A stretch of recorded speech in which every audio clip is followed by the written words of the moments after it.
अस्सलाम वालेकुम दोस्तों। आजी सूमर चावण साहब आ इन जो फेसबुक पेज मोनेटाइज़ असां कंदासीं इंशाल्लाह। उन खां अॻु इन जो जेको फेसबुक पेज आहे उहो चेक कंदासीं। मुंहिंजो ख़ुशनसीबी आहे आजी सूमर चावण मुंहिंजे ओताक ते आया आहिनि ऐं जेके सऊदी अरब में रहनि था उहे आजी साहब खे तमामु सुठे नमूने सुञाणींदा आहिनि, छो त इहे आजी साहब हिकु बहितरीनु कंटेंट क्रिएटर आहे। हिकिड़ा जेके साफ़ सुथरा कंटेंट क्रिएटर हूंदा आहिनि ऐं हिकिड़ा जेके एजुकेशनल तालीम वारा कंटेंट क्रिएटर हूंदा आहिनि, आजी साहब उन्हनि मां हिकिड़ो आहे। सो मुंहिंजो ख़ुशनसीबी आहे अॼु ख़िदमत जो मौक़ो ॾिनो अथनि मूंखे आजी साहब।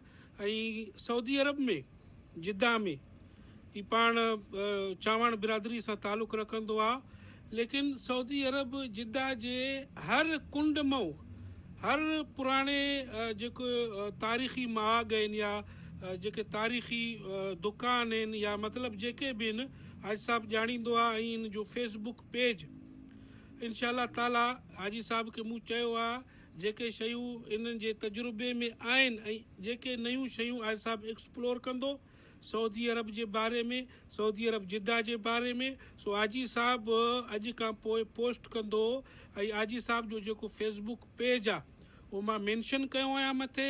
उते वञो, हाजी साहब खे जेको आहे सो फॉलो कयो, हाजी साहब जे पेज खे इन्हनि खे लाइक कयो ऐं हाजी साहब जे वीडियोनि खे शेयर बि ज़रूरु कजो जेको आहे सो जेकॾहिं सऊदी अरब जे बारे में तव्हां का शइ ॼाणणु चाहियो था, उहो बि कारआमद जीअं तव्हां सऊदी अरब अचण खां पोइ तव्हांखे कमु ॾिए त पोइ हाजी साहब खे फॉलो कयो। ऐं सभु छा हाल वाला? महिरबानी साईं सुधीर साहब असांजे बारे में ॻाल्हायो साईं, जंहिंजी महिरबानी। मां एतिरो सुधीर साहब जे बारे में चवंदुसि त साईं सुधीर साहब असां सिंधियुनि जे लाइ सऊदी अरब में हिकिड़ो फ़ख्रु आहे। असीं दोस्तनि खे ॿुधाईंदा आहियूं त यार वो सुधीर साहब हमारे जानने वाले हैं, दोस्त हैं। मां हमेशह पंहिंजे वीडियो में चवंदो आहियां त अहिड़ो कमु कयो त तव्हां केॾे हली न वञो, माण्हू तव्हां ॾे हली अचणु, केॾे हली वञण बि सुठी ॻाल्हि आहे, लेकिन केरु तव्हां ॾे अचे थो उन खां बि बहितर आहे। साईं सुधीर साहब वटि असीं आयासीं, वॾी इज़त कई, महिरबानी, ख़ुशी थी, महिरबानी तव्हां दोस्तनि जी बि महिरबानी। अलाह सभिनी खे ख़ुशि कंदो। महिरबानी दोस्तो। काफ़ी दोस्त मूंसां राब्तो करे रहिया आहिनि हाजी साहब वांगुरु त असांजो पेज फेसबुक पेज मोनेटाइज़ कराए ॾे। हाणे मां टाइम ॾींदो आहियां, लेकिन हाजी साहब हाणे ॾिसो न, सुबुह ई कमरा खे टाइम ॾिनुमि 7-9 थी विया, कोन आयो। पोइ बाद में माण्हू ॾे वञनि था, बाबा हे बिरोई जो जेको आहे सो हिकु ॻाल्हि न आहे, ॻाल्हि सिधी नथो करे, असांखे टाइम नथो ॾिए, असांखे मिले नथो। सो हाणे इहे मुनासिब न आहे ना जी साहब। मां साईं जे मिलण जे लाइ मूं वटि नंबर हो साईं सुधीर साहब जो, जेको मूंखां मिस थी वियो। मां कल्ह खां वटि अचां पियो, दुकान वारे खां पुछां पियो, साईं जी मालूमात वठां पियो, कोन मिली सघियो।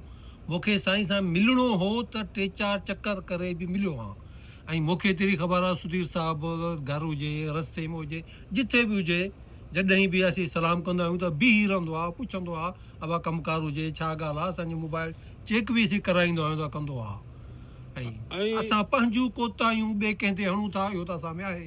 हा, बसि ईअं न कयो। इंशाअल्लाह ताला मां सभिनि सां मिलंदुमि। हाजी साहब ईअं रहियो आहे, हिकिड़ा ॿिया दोस्त उन्हनि चयो आहे त असां ईंदासीं। हाणे ॾिसो न, मां टाइम न ॾींदो आहियां कंहिंखे त बाबा फलाणे टाइम अचो, बाबा माण्हू चवनि था असां ईंदासीं, मां चयो मोस्ट वेलकम।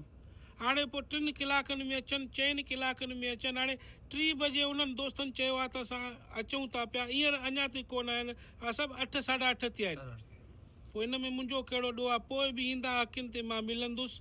ऐं इंशाअल्लाह ताला तव्हां बि महिनत कयो, सभई दोस्त फेसबुक ते सऊदी अरब में जेके वेठा हो, मां तव्हांजे मदद लाइ हाज़ुरु आहियां। जेके दुबई में बि आहिनि, कतर में बि आहिनि, ओमान में बि आहिनि, अॼुकल्ह इंटरनेट जो दौरु आहे, सभिनि जो असां घर वेठे फेसबुक पेज मां मोनेटाइज़ कराए ॾींदुसि। साईं सुधीर साहब खां फ़ाइदो वठो। असां वटि साईं सुधीर साहब सोशल मीडिया जो यूनिवर्सिटी आहे, हर मालूमात साईं वटि आहे। मां पाण साईं सां पंहिंजे फेसबुक जे बारे में मालूमात वठणु आयो आहियां, तो सुधीर साहब सां तव्हां राब्तो कयो, मालूमात वठो ऐं बहितरीनु तव्हांखे मालूमात मिले। जी जी, इंशाअल्लाह। ठीकु आहे दोस्तो, इंशाअल्लाह ताला ये मेहनत कयो, मेहनत पंहिंजो जारी रखो। महिरबानियूं।